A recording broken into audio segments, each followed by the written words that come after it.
Okay. Grüß Gott jeden allen. Mein Name ist Philipp Inghelbrecht und ich spreche ein bisschen Deutsch, denn ich habe in Österreich Skifahren und Bier und Schnaps trinken gelernt.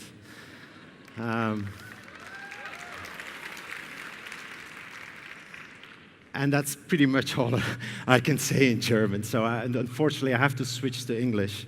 But I am delighted to be here. I am excited to be here. After all, this is my first 15 seconds participation.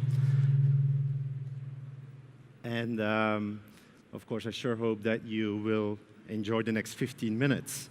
I decided to talk today about a new advertising medium. Not about Shazam, but something new, which is television advertising. And you might ask yourself, well, that doesn't make sense. TV advertising has been around as long as the TV has been, but to the digital, modern chief marketing officer, this is what TV advertising feels like. It's wasteful. In the digital world, you can see the clicks, you can measure the conversions, you can retarget, you can spend advertising dollars or euros in small increments, a $1 AdWords budget. Whereas for television, however, it costs huge amounts of money. You don't really know if people reacted to your ad, whether they bought your product or visited your website. Even worse, to add insult to injury, you don't even know who saw your ad. And so, if you put it all together, it just feels like money down the drain. This is the total market for television advertising in the United States over the last 2 decades. It has grown from $55 billion in 2005 to a projected $77 billion in 2020. That's not too shabby. And you might think, oh, well, that's just inflation. Well, not so fast. This graph shows that television, as a share of advertising compared to other platforms, has actually grown from around 70% to 40% in the last 10 years. As a matter of fact, television, alongside digital or the internet, are the only 2 categories that have expanded at the detriment of print, radio, out-of-home advertising. So this is striking. To me, this was striking, because why would people keep pouring money into TV advertising if it's non-performing? And so it begs the question, is the conventional TV brand advertiser truly this misguided, or could it be so that the modern digital CMO has something new to learn? And that's really what I wanted to talk about today. And I thought the best way to start it is kind of give you a quick overview as to why traditional advertisers are so excited about television. And it comes to 3 things: reach, scale, and the power of a video. And I'll talk about each of them. So first of all, reach. And with reach, I mean both audience size as well as time spent. Television offers an unparalleled reach, and nothing gets even close to it. This is data from Nielsen. In the United States, more than 200 million people watch TV every week, more than 4 hours a day. And the reason for that, by the way, in case you wonder, has to do with what I would call fragmentation. When I was a little boy and I grew up, there were 3, maybe 10 television channels at home, and some of you may remember that. Where I live today in San Francisco, I get to choose from 800-900 different channels on the cable box. Each channel with its unique programming, its unique offering. There is something appealing to everybody. And so if I were to look in the future, and as television kind of grows out of linear broadcasting, matures through cable distribution into the OTT services, over-the-top delivery through services like Hulu and Amazon Prime or Netflix, then I expect reach to even grow further. So I'm very optimistic about the reach of television today as well as going forward. The second reason why traditional advertisers like television so much is scale. And with scale, I mean the ability for TV to generate short to medium-term demand for a product or a service. This is data, or a graph rather, presented by Group M, probably the largest media buyer in the world. And they compare TV, and they split it up between brand and direct TV, and they compare TV to some other advertising channels, and TV stands head and shoulders above it. So I think scale is in general maybe a little bit difficult to explain, but the best way I can demonstrate this to you is by giving you a comparison.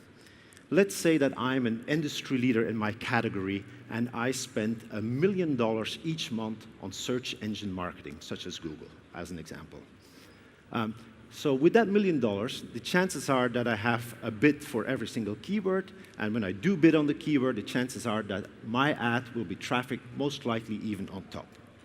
If I double my budget the following month, well, I'm still going to have a bid for every single keyword. I'm still going to be the #1 ad trafficked in response to the keyword, but it's not going to move the needle. My business isn't going to double on the back of it.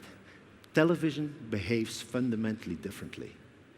If I spend $1 million on ESPN this month and I double my budget to $2 million, well, you would reasonably expect actually twice the amount of demand generated from doubling my TV advertising dollars. In other words, there's very little fatigue. There's limited diminishing returns on television, and you don't see that with other advertising platforms. I give another example, just to demonstrate the point, is Facebook. I love Facebook, even as an advertising platform. And many of my customers today, they are active on Facebook, and they do well. They set themselves, let's say, €100 customer acquisition target, and Facebook delivers them at €80. Wonderful. And so how many do you get a day? Oh, 200 of them. So my reaction is like, fantastic. Tenfold your budget, right? Just go for it. Well, it turns out you can't get that scale. The €80 acquisition target only works in small proportion. And with television, we don't see that. The other thing, and I don't show this on this graph here, which is very unique about television, is its brand effect, which I'm sure you're all aware of. If I traffic a TV ad today, the impact of it can be seen months down the road. And the best way, by the way, to show this is to go dark. And with that, I mean to abruptly stop TV advertiser. Ask any TV advertiser, if they stop today, what happens? Nothing. But in 2-3 months down the road, things start to fall off. Scale. Television delivers scale. And then last but not least, TV allows the advertiser to tell the whole story. It's the power of a 30-second video. You can explain your product, you can communicate an aspiration, and by the way, it's not seen on a small screen in your hand. It's typically in the living room, big screen. It just projects a certain standard of quality. Most interesting, I'd say, is that the average TV viewer is quite acceptable and open to ads. It's almost expected. And just ask yourself the question, when is the last time that you smiled or shed a tear with a 15-second YouTube pre-roll versus a 30-second video ad on TV? And so, if I put it all together, reach, scale, and the power of video, that's interesting, but the digital CMO will say, like, well, I don't buy this because television is ridiculously expensive, and the proof is in the pudding. This is what it costs to traffic a 30-second ad in the US on some of the more popular TV shows. A cool $500,000, almost $600,000 to be on Sunday night NFL football. I'm going to tell you right now, this is not true. This is false. This is marketing collateral by the TV industry itself because it wants to suggest to its existing advertisers to keep spending large amounts of money. For my current company, on these same shows, I buy ads prime time for anywhere between $1,500 to $2,000 a slot. A far cry from what you see here. And the reason that is that because TV is purchased or can be purchased in many different ways. You don't always have to go to the NFL to buy your spot. You could easily go into the scatter market, or call it the remnant market, or do rotational buys. Or one thing I do is actually I stitch together loads of local little buys, and I stitch them back together in a national roll-up. And I can deliver the same ads for a fraction of the cost. And so, well, the modern CMO might still say like $2,000 to an ad. That's crazy. Well, you've got to compare apples to apples. If you pay $2,000 for an ad on the NFL, the equivalent CPM, cost per thousand, is probably something like $5 to $10.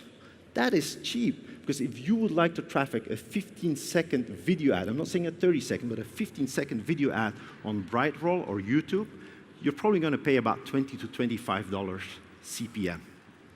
Television is cheap. Also, and I think you will easily believe me if I say the following, to make a quality television ad is not going to set you back $250,000 anymore. You can do it for a few $1,000s. We do it today. And the other piece is that when you do TV advertising, there's absolutely no reason to commit to a multi-million-dollar budget up front. On my way to the San Francisco airport yesterday, I swear to God, I bought a $350 ad on MSNBC, and that's it. Nothing more, just to do a little test, totally feasible. In other words, television really is no longer a privilege or an exclusivity for the big budget brand advertisers. And so you get reach, scale, video, cheap, and then the digital CMO will say like, okay, I buy it, but guess what? Television is offline. It's not interactive. I could not disagree more. This picture perfectly resembles my household on a TV night. Everybody in front of the TV, and everybody with a device of some sorts in the hand. I will have my laptop, my kids typically something, a phone or a tablet, and as you can see, my wife firmly with a remote in her hand. And it makes television interactive. If people see something TV, they can react immediately with it, even if it's just a simple search. And as a matter of fact, when we mentioned Shazam in the beginning, Shazam very well plays into this. Advertisers will often, in their ad, show a call to action, inviting TV viewers to Shazam the ad and then engage with the advertiser, whether it's a quick survey, learning more, getting more content, maybe getting a coupon, whichever it is. TV is as online as what you might see in digital. The other thing that few people know is social. TV is actually phenomenally social. I love this statistic. 12% of people talk about the ads that they see on TV in the living room. I can tell you right now, during the Super Bowl, it's probably something like 100%. People like myself, I prefer to watch the Super Bowl because of the ads, not so much because of the football. Now, when people take that conversation in the living room, a 1-to-4 conversation, out to the social spheres, in other words, 1 to 500 or 1 to 1,000 relationships, the message gets amplified. And advertisers, TV advertisers, have started to understand that. They realize that TV viewers can amplify that message or what they're trying to communicate through social spheres. And so it's no surprise that on TV ads today, they're often littered with Twitter hashtags or Facebook logos and things like that. So you put this all together, and it's starting to look an awful lot like digital, but there's one very important thing missing, and it's measurability.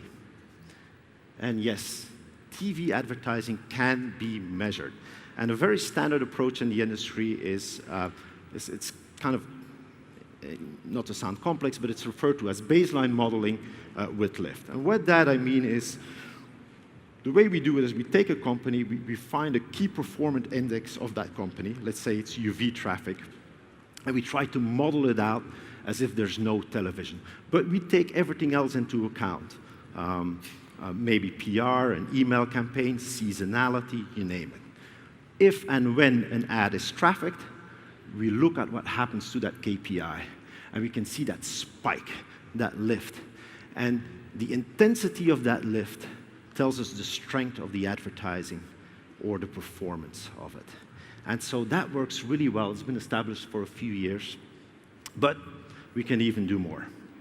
And I'm just going to have a small interruption for commercial break here.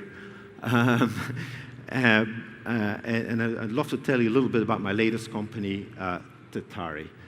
Tatari makes TV advertising 100% accountable. We do what I just showed you in the last graph, but we actually also model the brand effect of TV advertising. Because it turns out that TV analytics and icebergs have a lot in common. The tip of the iceberg is what you can see, is what you can measure. It's that direct response effect that I just told you about, shown on top. But below the water, it's a big chunk. It's kind of the latent effect, the drag factor.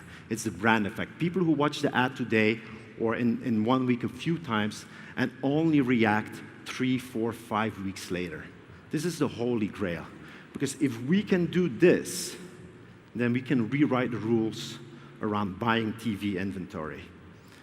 In the past, and even to a large extent today, TV advertisers, they will target shows. They will say like, I would want my ad on American Idol, and they will pay stupid amounts of money for that.